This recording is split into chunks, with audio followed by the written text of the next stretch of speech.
It's been 10 years since I got divorced, and basically 10 years since I've been dating. And it is quite the experience dating now. I know that makes me sound really old when I say that, but I don't mean just in terms of like the dating market or whatever. I'm talking about me as a divorcee. And so, in today's episode, I want to talk to you about the things that nobody tells you about dating after you've gone through a divorce. So, welcome back to another episode of the You, Me, and Jesus podcast, where we talk about all things related to us and Jesus. Today, we're having a conversation about me and my dating journey now as a Christian after divorce. So like there's so much that I want to tell you. There's so much that I want to tell you. But I'll start it off by saying some of this may surprise you a little bit, and some of it like probably would just make you laugh, but we'll just see where this goes. So I got divorced in 2016, and as much as I wanted to try to date and I tried all the time, God was not having it. Okay. Let me tell you, like, God was not having it. He made me get off the dating apps. Nobody was paying attention to me. Everything you can think of, it was just like, it just was not happening. He sent me to Redding, California, population 2 Black people. And even if I date men of all races, but let's just say the way when God hides you, you are hidden. Okay. When he hides you, you are hidden. And that was me.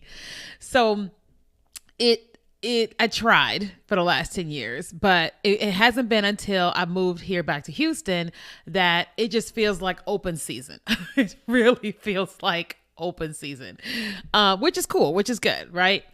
But now that it's open season, I am seeing so much when it comes to dating as a divorcee and the things that nobody really talks about. And so let's just have that conversation. So one of the things that I didn't realize was going to happen when I started dating after divorce is a little bit of shame that I feel around saying I'm divorced. That when someone asks me, have I ever been married before? And I say yes, that you feel a hint of shame. And I didn't think that I would feel shame because I've done so much healing, so much therapy, so much deliverance, so much stuff, and I did not cause us to get divorced. I didn't think that I would have shame, but I do have hints of shame that I feel when I tell people. And I started to just slowly unpack that, and I'm like, well, why do I feel shame? And I'm like, oh, maybe because the stigma that is typically placed on divorcees. Like, what did you do? Were you unfaithful? Did you cause him to cheat? Like, why couldn't you work it out? Why couldn't you stay? You're a Christian. You're supposed to fight and pray, fast for your man, fast for your marriage, all that.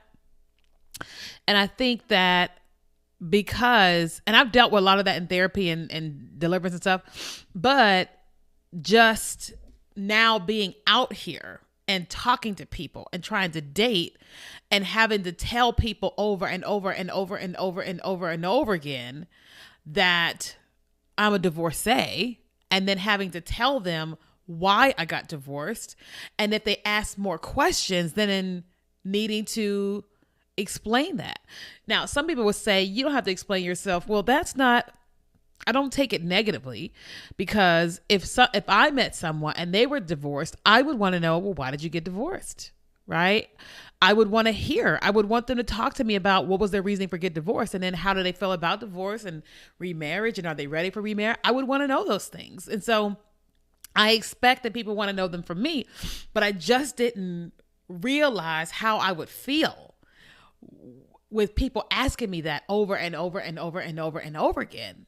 And I'm like, oh man, okay, all right. So I'm acknowledging the feelings that I have while giving myself permission to feel the twinge of how I feel when it happens, Another thing that I didn't I didn't anticipate is how people would receive my purity.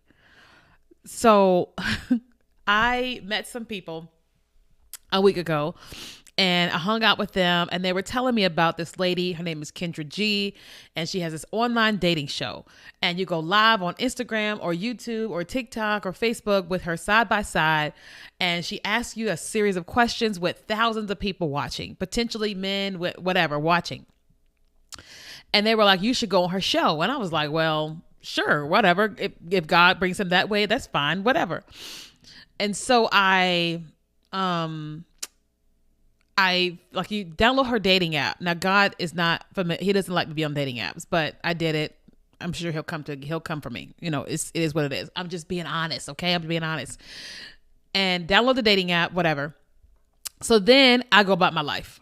And a couple of days later, I get a text message. She's on live. Go live right now. And I was like, what? So I click on the link from my friend's text message and I see her interviewing a woman. And they're just talking or whatever. And I'm sitting here like, let's just see if she would bring me on. So I just kind of click request live. And within like 5 or 10 minutes, she requests me to come live. And I am like, we just talked about this a couple of days ago. I did not expect to be live that night. Now, granted, I was cute because I had just came from outside from going to an event. So I was like ready. And she starts to interview me and I am just being myself. You know, I'm great on camera, been on camera for a long time. And I'm just talking to her, you know, and just talking or whatever. And she asked me, you know, when was I, if I ever been married? And I said, yes. And she said, when is the last time you've been intimate? You don't have the answer, but when's the last time you've been intimate? And I said, 10 years ago. And she was like, you haven't been intimate in 10 years?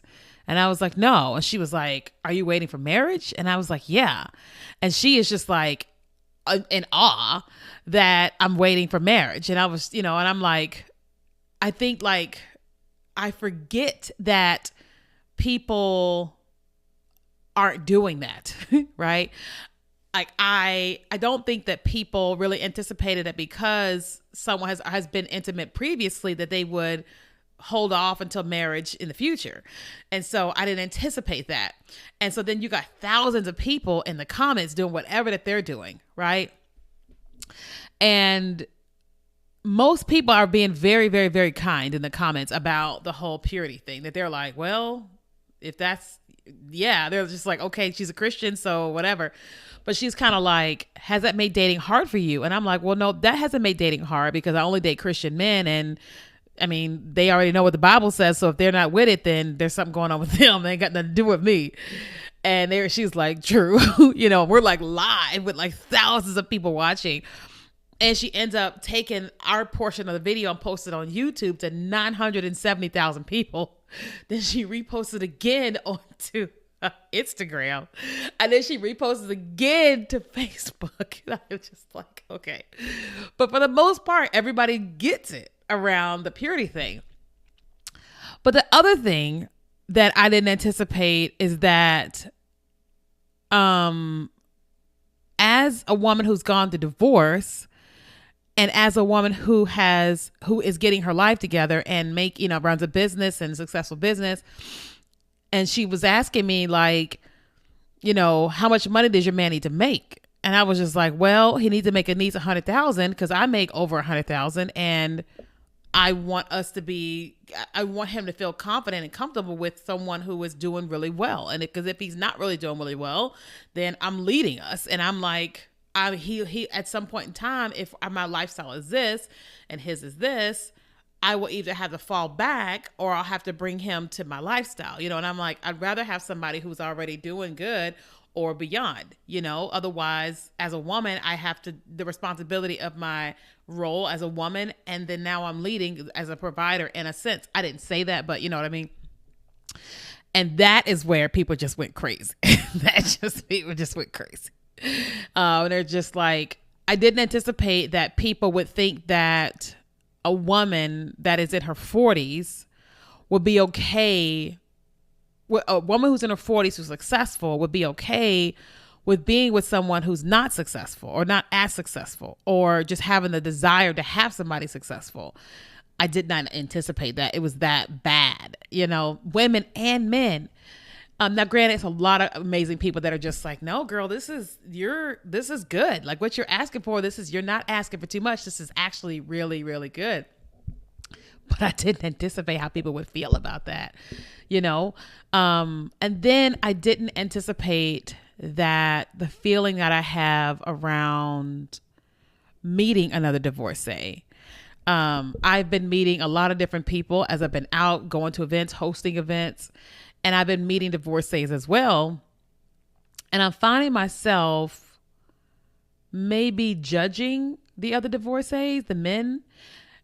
Like some of the men that I'm meeting are freshly divorced, Christian, freshly divorced. And they're ready. And I'm like, I've been divorced for 10 years. You've been divorced for like 5 seconds. You're ready? Like, how are you ready how are you ready? And I can't speak for them. I don't know their journey. I don't know their life, but I'm finding myself having to pull back what I think ready is, or when ready is for another person or person I want to be with. And then I didn't anticipate that. I'm like, just because it's been 10 years for you doesn't mean it needs to be 10 years for somebody else. And I'm having to check myself and check my judgment towards others. I'm having to force myself to be more open to people that are fairly newly divorcees. Now, listen, I'm not saying that I would marry or date somebody who is freshly divorced. I'm just saying I'm just out here and I'm experiencing this, and it's causing me to be like, oh, I need to be thinking about something that could be, I have to just think about this differently, or just be open to something different. And I just didn't anticipate that. But that's, here we are. This is where we are, But I will say that it is feeling really validating when I'm meeting divorcees, because some of the same feelings that they have had or are having, I've had. And so we're able to kind of talk from that place. So when I'm talking to divorcees, I don't feel bad, because it's like they've gone through it too, I think I only feel some type of way if the person has never been married before. And I'm like, I wonder how they feel, what they think about dating someone that's divorced, or whatever. But I didn't really anticipate that I would have any of those feelings going through the journey of dating now. Now, God is amazing. He is going to do what it is that he's going to do. He's going to bring who he's going to bring, how he's going to bring them. And that person is going to be like, they're going to have questions, and we're going to talk. And then at some point we'll be okay, But I've been just giving myself this permission to just be like, I have these feelings that I didn't anticipate, but I have them, and I get to just go on a journey with them and navigate this.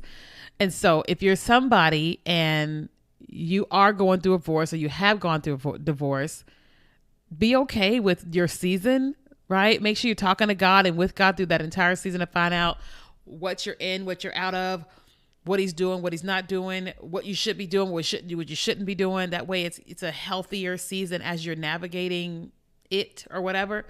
It hasn't been an easy 10 years at all. But it has been a protective 10 years, when I wanted to do bad things, he helped me. He just was, he was such a protector, when I wanted to date or be on dating apps, and he just was such a protector, and it's been amazing to just kind of watch how he has protected me.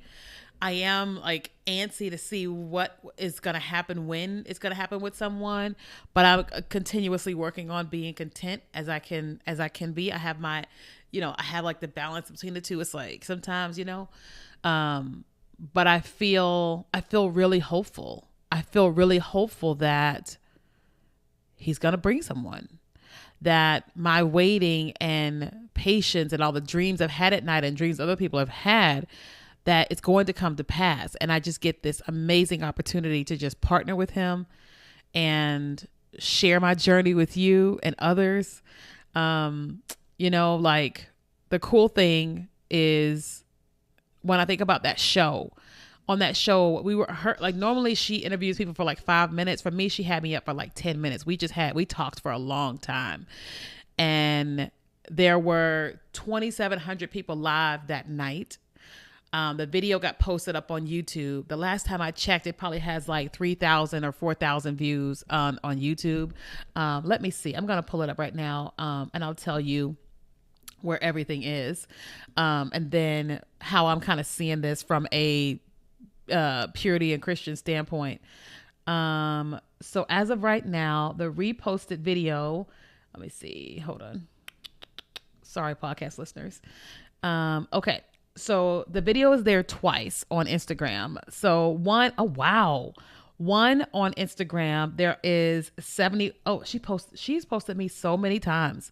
One video on Instagram has 71,800 views. Another one on Instagram has 16,300 views. The actual live show has, let me see. No, I don't see the actual live. So 16,300, then 71,800. And then let's go and check out what's happening over on YouTube, which is incredible. Let me see, make sure I mute that so I don't have the sound. Let me see, videos.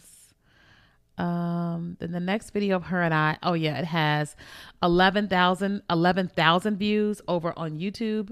And then over on, let me see, where's her Facebook? And then the other video has, I can't even see how many views, but it has like 400 comments, like thousands. So basically we're almost at 100,000 people have heard me talk about the value of therapy, have heard me talk about the value of purity and waiting for marriage, have heard me talk about how I trust God, that like, I'm not worried about not meeting a man who doesn't want to wait till marriage. Like I want to engage in intimacy too, but that I trust God that he wants to engage, but he's going to wait because he loves God.